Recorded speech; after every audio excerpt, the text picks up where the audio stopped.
Hi, I'm Nils Mirnner, and this is an introductory video on hand technique for snare drummers and drum set players.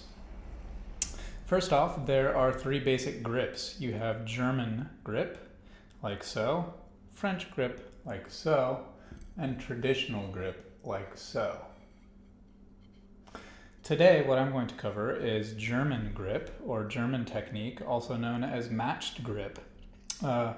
In this technique, the backs of the hands are flat with the palms parallel to the floor. The tip of the thumb and the first knuckle of the index finger form what's called the fulcrum, or the pivot point. The hand and the wrist are in their relaxed natural position. Hand is concave with the space remaining open. And the remaining fingers after the fulcrum gently grasp the drumstick, pulling it towards the palm, like so. Okay, so there are two very important things to consider with this technique or with any hand technique. They are, first off, you want to be in a relaxed natural position, and second, you want to let the drumstick do the work or follow the drumstick like dribbling a basketball. Now, being in a relaxed natural position means you could hang your hands down at your sides. They would be totally relaxed. You could bring your arms up into this position with the backs of your hands flat, and that would pretty much be your playing position. For me, it looks like so. People have different anatomy, so their hand technique may look different. There are many variations of this technique, and almost every drummer has a little bit different anatomy and a little bit different technique. So there's no one absolute right way. Instead, it's smart to follow these universal rules of relaxed natural position.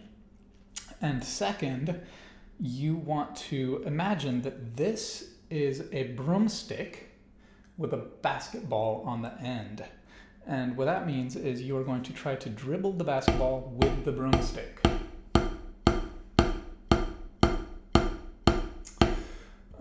You can imagine if you had two basketball players, one standing and dribbling a basketball in a relaxed way, he could easily move around the court. He doesn't get tired, he's relaxed, he's controlled. And then you have one that's holding on to a basketball and hitting it on the ground over and over. He's going to really be tired very quickly, it's going to be inefficient, and as soon as he tries to run around the court dribbling that ball, it's going to be silly.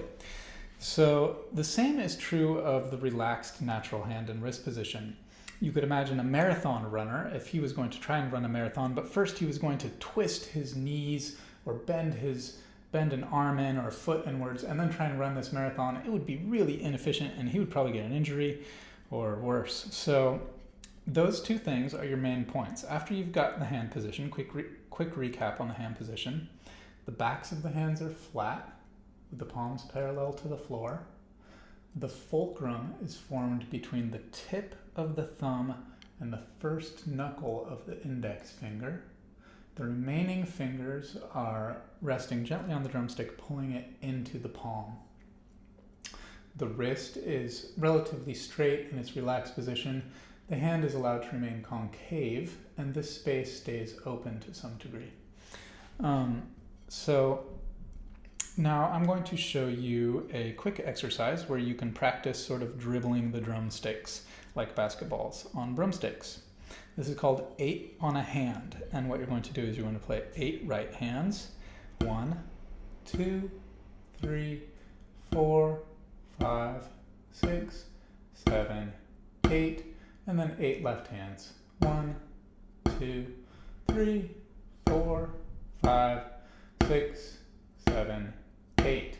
And you're going to find a tempo to do that, or a speed to do that, that feels really relaxed and natural. Like when you dribble a basketball, you kind of follow the basketball's tempo or speed. You really let the basketball inform you the way that it wants to be dribbled. You're going to do the same thing with the drumstick. So let's give it a shot. 1, 2, 3, 4, 5, 6, 7, 8. 1, 2, 3, 4, 5, 6, 7, 8. 1, 2, 3, 4, 5, 6, 7, 8. 1, 2, 3, 4, 5, 6, 7, 8. 1, 2, 3, 4, 5, 6, 7, 8. 1, 2, 3, 4, 5, 6, 7, 8.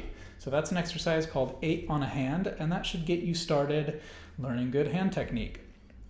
Now, very briefly, I'm just going to play for you a roll that lets the drumstick do the work for you. This is called a double stroke roll. And if you try to play this in a tense way or holding onto the drumstick, it just won't ever really happen. You can't go that fast. But it's like magic. If you let the drumstick do the work, the double stroke roll will really just play itself. And of course, it takes some practice. You have to practice this slowly, focusing on control, relaxed control first, and speed is a result of relaxed control.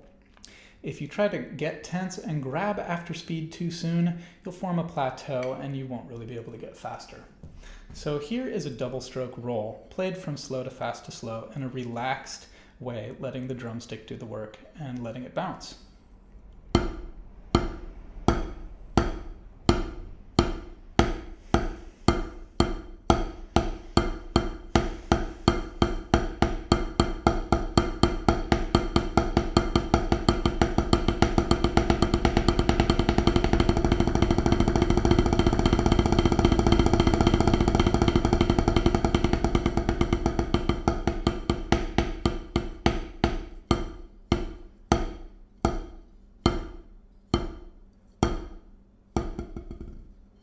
All right, I hope that that's a helpful introduction for you. If you have any questions, please feel free to comment on the video or send me an email and I'd be happy to answer them.